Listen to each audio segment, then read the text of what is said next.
Bonjour mes amis, and welcome to another adventure in French. And this adventure is another vocabulary adventure. We're going to look into the 3.2 vocabulary from our favorite textbook, Bien dit, Level 1. And this vocabulary is mostly about relatives. So let's see what we've got in store.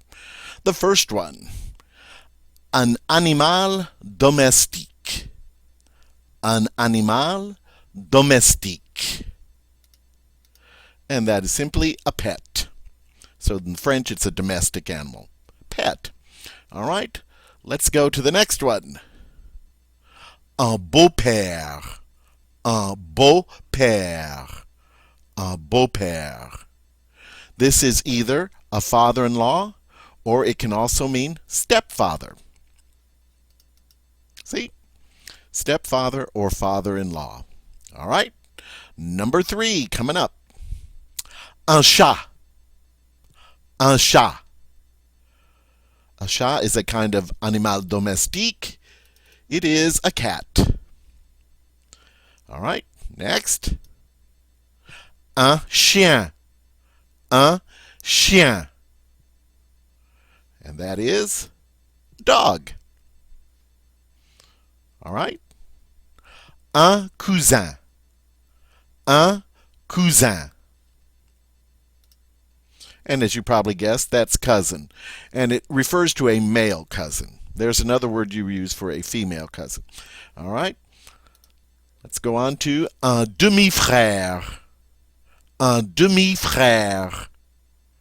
Frère is the word for brother. Demi-frère, therefore, is a half-brother, or it can also be step-brother. All right, moving on. Un enfant. Un enfant. And what is un enfant? It's a child. And since that one was masculine, referring to a masculine child. All right? Or boy child. Same thing. Let's go on. Un fils. Un fils. Notice we do pronounce the S on that, and that is a son. All right, next up. Un fils unique. Un fils unique. And that means an only child who is a son. Okay. Next up, un frère. Un frère. Get those R's in, and as I've already said, that means brother. All right, coming up next. Un grand-parent. Un grand-parent. And you can probably guess what this one is. That's right, grandparent. All right. We go on to number 12. Un grand-père. Un grand-père. And you've probably figured out that means grandfather. Okay. Next. Un mari. Un mari. And that is your husband. All right. Going on. Un neveu. Un neveu. And what in the world is a neveu? Why, that's your nephew. Okay. Next, un oncle. Un oncle. Notice we don't say un oncle. We just say un oncle, which is uncle. Very good. Okay, following that, un parent.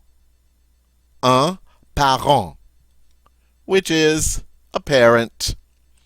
Okay. Up next, un père. Un père. And if you were paying attention when we did grand-père, this should be obvious that it is father. All right. Following that, les petits-enfants. Les petits-enfants. And that is grandchildren. And notice that was plural. Petit was plural and enfant was plural. And it refers to grandchildren. All right. Going next, un petit-fils. Un petit-fils. and that is a grandson. And this is the word that French would also use for grandchild in the singular if it's a male. The word grandchild that we saw, petit enfant, they normally do not use that in the singular. If they want to say singular grandchild, they'll refer to the sex of the child. So that is grandson. Petit-fils. Next. Notice now we've moved into our feminine nouns. Une belle-mère. Une belle-mère, which means a stepmother or a mother-in-law. All right, we're halfway through. Une cousine. Une cousine. And that, of course, is a cousin. That's a girl, female cousin. All right. Next up, une demi-sœur. Une demi-sœur. And that would be a half-sister or a stepsister.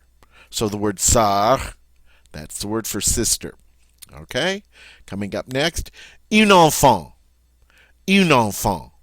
Now you see we already had un enfant, which was a child, and that was a masculine child. So une enfant, of course, would be referring to a feminine child, a girl child.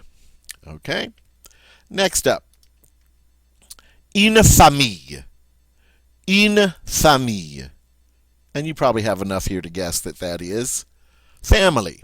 So in French, family is feminine. Going on, une femme. Une femme. Notice that E has like the A sound. Une femme. And that means a wife. It's also the word for woman. So wife or woman. Une femme. Next up, une fille. Une fille. Notice the double L there has the Y sound. Une fille. And that means a girl or a daughter. All right? So lots of these words are pulling double duty. Fille, daughter, or girl. Okay, next up, une fille unique. Une fille unique. And I'm sure you've guessed by now that is an only child who is a girl. All right. Going on, une grand-mère. Une grand-mère. And notice here that although the word mère, mother, is feminine, when we put the grand in front of it, it doesn't take on the feminine form. Isn't that interesting? It still remains in the masculine form. I just thought I'd point that out. Une grand-mère, which means grandmother.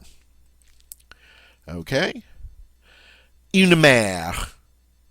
Une mère. And obviously, mère is the word for mother. All right. Let's see what's next. Une nièce. Une nièce.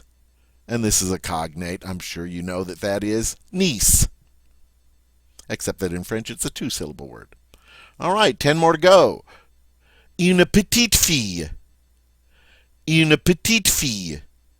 If you remembered what un petit fils was, I'm sure you've got this. That's granddaughter. Une petite fille. So in French, a grandson is a little son, and a granddaughter is a little daughter. How interesting. It's that prefix petit that makes all the difference. Okay, next up. Une sœur. Une sœur. Notice we have that E dans l'eau, that ligature where the O and the E are written close together. That's on purpose. We don't write them separately. It's called an E dans l'eau. It has an sound. Une sœur. And that is the word for sister. Not a very pretty word, is it? But nonetheless. All right. Une tante. Une tante. And your tante is your aunt, your aunt. Une tante. Okay. Next up. Divorcé. Divorcé. And notice the feminine is formed by adding an E. This tells us it's an adjective. And I'm sure you've guessed that it means divorced. All right. Next up. Oh, a good phrase. Qui c'est ça? Qui c'est ça? Qui c'est ça? Qui means who. Say. You know that means it is. Ça means that. And when you put qui c'est ça together, it means who is that? Who is that? Next. Tu as combien de frères? Tu as combien de frères? Tu as, you know, means you have. Combien means how many. De is of.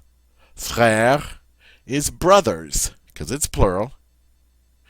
Literally, you have how many of brothers? Okay? So when you see combien de, it means how many, and then you add your noun. You have how many brothers? Tu as combien de frères? And of course, you could put in any noun here. Tu as combien de sœurs? Tu as combien de cousins? So tu as combien de frères means how many brothers do you have? All right, next up. J'ai trois frères. J'ai trois frères. So this is the response to that last question. I have 3 brothers. And you put any number in there that you like. J'ai trois frères means I have 3 brothers. Okay, next to last. Vous êtes combien dans ta famille? Vous êtes combien dans ta famille? Here we see vous êtes. We just learned that. Form of verb être means you are. Combien, how many. Vous êtes combien, how many. Dans, in. Ta famille, your family. And we'll learn more about these possessive adjectives in our 3.1 grammar. But it means you are how many in your family. Vous êtes combien dans ta famille? Or in English we would say, how many people are in your family? Or how many of you are there in your family? All right? And the last one. Nous sommes 5. Nous sommes 5. This is a response to the previous question. Vous êtes combien dans ta famille? All right, we know that nous sommes, again, from the verb être, it means we are, and then a number, 5. We are 5. And that's how they respond to vous êtes combien dans ta famille. In English, we would say, well, there are 5 of us. In French, it's nous sommes 5, or we are 5. There are 5 of us. All right. Well, there you go. Your 3.2 vocabulary, all about the family and relatives. I hope you've enjoyed it. You know I'll be back with another vocabulary very soon. So, à bientôt, mes amis. Au revoir.